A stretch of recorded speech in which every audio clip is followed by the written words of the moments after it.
এটা হলো মুমিন ব্যক্তির অর্পণ। আরেকজন কাফির ব্যক্তির অর্পণটা কিরকম হবে সেটাও আমরা শুনি। যেমনটা করেছেন ফেরাউন, হামান, কারুন, আব্দুল্লাহ বিন উবাই বিন সালুল, এদের সর্বশেষ পরিণামটা কি একটু দেখেন।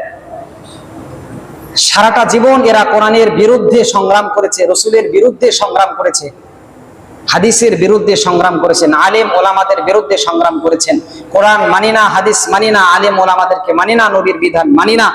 সারাটা জীবন যুদ্ধ জিহাদ করেছে কোরআনের বিরুদ্ধে।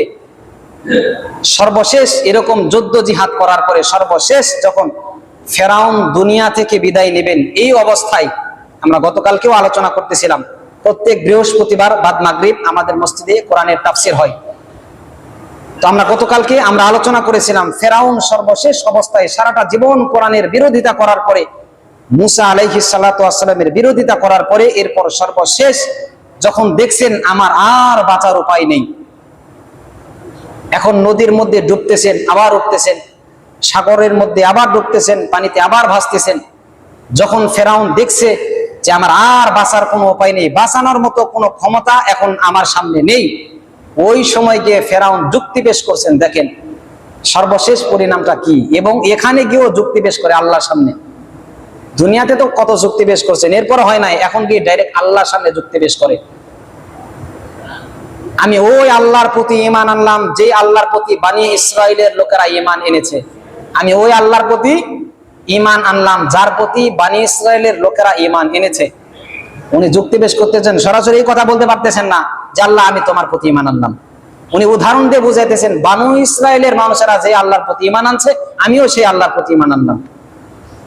এই কথা যখন বলছে, জিবরাইল আলাইহিস সালাতু ওয়াস সালাম ভাবছেন সারাটা জীবন কোরআনের বিরোধিতা করলা, হাদিসের বিরোধিতা করলা, মুসলমানদের বিরোধিতা করলা, বনী ইসরাইলের মানুষদেরকে দাস বানিয়ে, গোলাম বানিয়ে, নিকৃষ্ট কাজগুলো তাদেরকে দিয়ে করাইলা, আজকে সর্বশেষ অবস্থায় তুমি বলছো আল্লাহ তোমার প্রতি ঈমান আনলাম। এত সহজ ঈমান? জিবরাইল আলাইহিস সালাতু ওয়াস সালাম তাৎক্ষণিক সেখান থেকে আসার পরে সমুদ্রের মধ্য থেকে এক মুষ্টি মাটি নিয়ে তার মুখের মধ্যে নিক্ষেপ করছেন, যাতে করে সে মুখ দেওয়ার কোনো কথা বাইরে করতে না পারে। কেন এই কাজটা করছে? আল্লাহ তাআলার শাস্তির তুলনায় তার রহমতের সাগর ঢেউটা অনেক বেশি, আল্লাহ তাআলার রহমতটা অনেক বেশি। তো জিবরাইল ভাবছেন যদি এরকম আর কিছুক্ষণ সে আকুতি মিনতি করে, আর একবার যদি ভুল করে বাহির করে, আল্লাহ একবার মাফ করে দাও না, যদি এই কথা ফেরাউন একবার বলে তাহলে মনে হয় আল্লাহ তাআলা তাকে মাফ করে দিবেন। এই পাপিষ্ট ব্যক্তি যাতে এই কাজ না করতে পারে, এই জন্য তাৎক্ষণিক গিয়ে সমুদ্র থেকে মাটি উঠে তার মুখের মধ্যে নিক্ষেপ করছে। ফেরাউন এরপরে আর কিছু বলতে পারে নাই। এই অবস্থায়, ঈমান হারা অবস্থায় ফেরাউন এবার পানির মধ্যে ডুবতেছেন আর ভাসতেছেন, এই অবস্থায় সে দুনিয়া থেকে বিদায় নিছে। পরিণামটা কি হয়েছে? আল্লাহ তাআলা সূরা মুমিন 46 নং আয়াতের মধ্যে বলছেন, আদখিলু আলা ফিরআউনা আসাদ্দাল আযাব।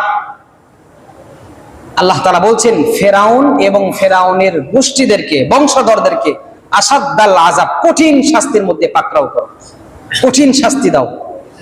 এটা হলো ফেরাউনের শেষ পরিণতি। রাসূলের চাচা আবু তালেব লোকটা ভালোই ছিল, খারাপ ছিল না, সারাটা জীবন রাসূলের সাপোর্ট করছেন, কিন্তু সর্বশেষ পরিণামটা তার ভালো হয় নাই। আল্লাহ রাসূল সাল্লাল্লাহু আলাইহি ওয়াসাল্লাম গেলেন যখন মুমূর্ষু অবস্থায় দুনিয়া থেকে বিদায় নেবেন, গিয়ে বলছেন চাচা সারাটা জীবন তো আমার জন্য অনেক উপকার করেছেন, তবে ঈমান আনেন নাই। সারাটা জীবন তো আপনি অনেক আমার উপকার করেছেন, চাচা অন্তত আপনি মৃত্যুর আগে অন্তত একবার এই কথা বলেন লা ইলাহা ইল্লাল্লাহ, শুধু এতটুকু বলবেন মুহাম্মাদুর রাসূল, এই কথার সাক্ষ্য আপনার দেওয়া লাগবে না, শুধু এতটুকু বলবেন লা ইলাহা ইল্লাল্লাহ, বাকি কাজ আমি আল্লাহ তাআলার সামনে গিয়ে করে দেব। আপনাকে জান্নাতে নেওয়ার জন্য যা করার, যত প্রসেসিং করার দরকার আমি সব প্রসেসিং করব, শুধু আপনি এতটুকু বলেন লা ইলাহা ইল্লাল্লাহ। আবু তালেব যখন এই দৃশ্য দেখছেন, সঙ্গে সঙ্গে আবু জেহেল সেবা সব ওনার সামনে খাড়া, তাকে দেখে আবু জেহেল খাড়া, সবাই লিডাররা এখানে খাড়া। আবু জেহেল বলতেছেন, আরে আবু তালেব সারাটা জীবন এরকম বাপদাদার ধর্মকে মানলা, আজকে মৃত্যুর সময় তুমি যদি মুহাম্মদের এই কথা মেনে নাও তাহলে তো তুমি তোমার বাপদাদার ধর্মের মধ্যে চুনকালি মেখে তুমি গেলা। আবু তালেব একবার রাসূলের দিকে তাকায়, একবার লিডারের দিকে তাকায়, তাকানোর পরে গিয়ে মুহাম্মদকে বলে, আরে মুহাম্মদ তুমি যে কথা বলছো আসলেই কথা সত্য, কিন্তু আমি সর্বশেষ অবস্থায় তোমার এই ধর্মটা মানতে পারলাম না, আমি আমার বাপদাদার ধর্মের উপরেই রইলাম, এবং এই ধর্ম নিয়েই আমি দুনিয়া থেকে বিদায় নিলাম। এবং এই কথা বলার পরে আবু তালেব দুনিয়া থেকে বিদায় নিছে। তাহলে দেখেন তাদের সর্বশেষ পরিণামটা কি, তাদের সর্বশেষ, এদের ব্যাপারে আল্লাহ তাআলা বলছেন আদখিলু আলা ফিরআউন আশাদ্দাল আযাব, কঠিন শাস্তি, এদের শাস্তি কম না, কঠিন শাস্তি।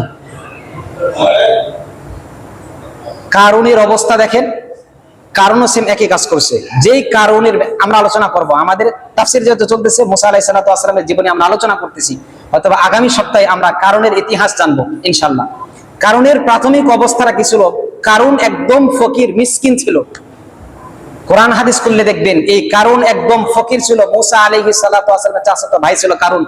এই কারুন মুসা আলাইহিস সালাতু ওয়াস সালামের দরবারের মধ্যে পড়ে থাকতো। যদি কোনো রুটি খাবার আসতো, সেটা মুসা আলাইহিস সালাতু ওয়াস সালাম কারুনকে দিত, কারুন খাইতো। এই কারণ পরবর্তীতে এত বড় সম্পদের অধিকার হয়েছে, এত সম্পদের অধিকার হয়েছে, কেমনে হয়েছে এটা আমরা আগামী বৃহস্পতিবার তাফসীরের মধ্যে আমরা শুনবো বিস্তারিত, আমার সময় সংক্ষিপ্ত।